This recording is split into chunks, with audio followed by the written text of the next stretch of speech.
ഷിരൂരിൽ നിന്ന് Lindo Joseph MLA മാധ്യമങ്ങളെ കാണുന്നു. ഏറ്റവും ഒടുവിലാണ് ഇതിൽ നിന്ന് എവിടെയോ ഇത് നിർത്താനുള്ള ഒരു രക്ഷ എന്ന വണ്ണം തൃശ്ശൂരിൽ നിന്നുള്ളൊരു സംവിധാനത്തെക്കുറിച്ച് പറഞ്ഞത്.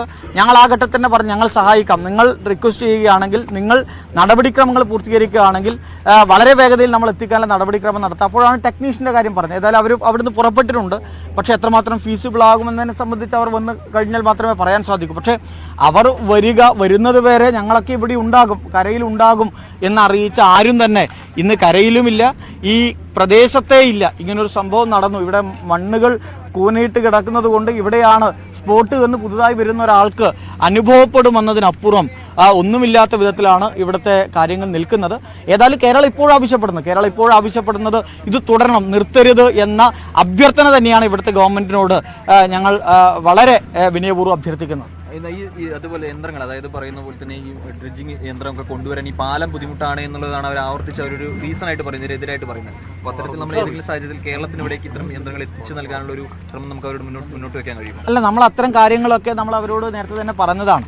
ഫീസിബിലിറ്റി നമ്മളും പല വിദഗ്ധരുമായി സംസാരിക്കുന്നുണ്ട്, മീഡിയാസിലും പല വിദഗ്ധരും നിങ്ങളും നേരിട്ട് അവരുമായിട്ട് സംസാരിക്കുന്നുണ്ട്. സ്വാഭാവികമായിട്ടും നമ്മൾ ആ ഘട്ടത്തിൽ അതിനെക്കുറിച്ചെല്ലാം അവരോട് പങ്കുവെച്ചതാണ്.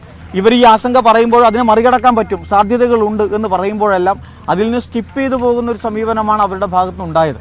അത് തന്നെ തുടരുകയാണ് എന്നുള്ളതാണ് തീർച്ചയായും. അത് തന്നെയാണ് ഇന്നലെ, അതുകൊണ്ട് തന്നെയാണ് നമ്മൾ ആ രീതിയിലുള്ള ഇതുവരെയും നമ്മളതിനെ ഏതെങ്കിലും തരത്തിൽ രാഷ്ട്രീയപരമായിട്ടോ അല്ലെങ്കിൽ രണ്ട് ഗവൺമെന്റ് തമ്മിലുള്ള സൗഹൃദം തകർക്കുന്ന നിലയിലോ അല്ല. പക്ഷെ നമുക്ക് ഇവിടെ ഉണ്ടായപ്പോൾ ഉണ്ടായ ഒരു സ്വാഭാവികമായിട്ടുള്ളൊരു പ്രതിഷേധം, ആ സൂചന തന്നെയായിരുന്നു ഇന്നലെ 3 മണിയോടുകൂടി കാണിച്ചത്.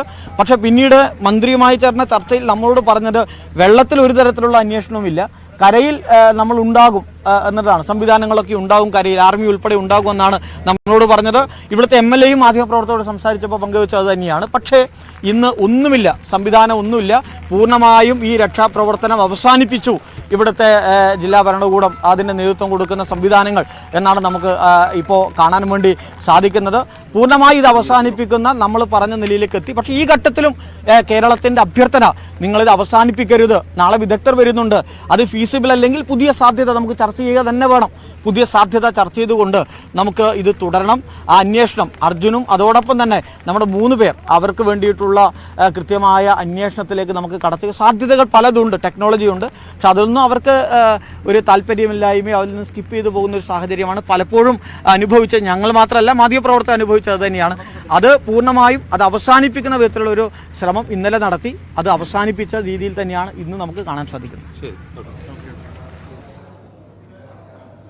ഷിരൂരിൽ MLAമാരടക്കം ഇന്ന് അവിടെ ഉണ്ട് എന്നാണ് മനസ്സിലാക്കുന്നത്. MLAമാരടക്കം ഇതിന്റെ രക്ഷാപ്രവർത്തനവുമായി ബന്ധപ്പെട്ട പുതിയ നിർദ്ദേശങ്ങൾ നൽകുന്നുണ്ട്. രക്ഷാപ്രവർത്തനം ഏതാണ്ട് പൂർണ്ണമായും അവസാനിപ്പിച്ചു എന്ന് നമുക്ക് പറയാൻ സാധിക്കില്ല. പക്ഷെ അപ്പോഴും കർണാടക സർക്കാരിന് ഇത് മുന്നോട്ട് കൊണ്ടുപോകുന്നതിൽ ചില പരിമിതികളും അവർക്ക് ചില തടസ്സങ്ങളും പ്രശ്നങ്ങളുമുണ്ട് എന്ന് വ്യക്തമാകുന്നുണ്ട്. പക്ഷെ അപ്പോഴും അതിനിടയിലും ഇത് മുന്നോട്ട് കൊണ്ടുപോകാനുള്ള ശ്രമങ്ങൾ ജനപ്രതിനിധികളുടെ ഭാഗത്ത് നിന്ന്, കേരളത്തിൽ നിന്നുള്ള ജനപ്രതിനിധി ഭാഗത്ത് നിന്ന് ഉണ്ടാകുന്നുണ്ട് എന്നാണ് മനസ്സിലാക്കേണ്ടത്. തിരിച്ചുവരാം ഇടവേളയ്ക്ക് ശേഷം.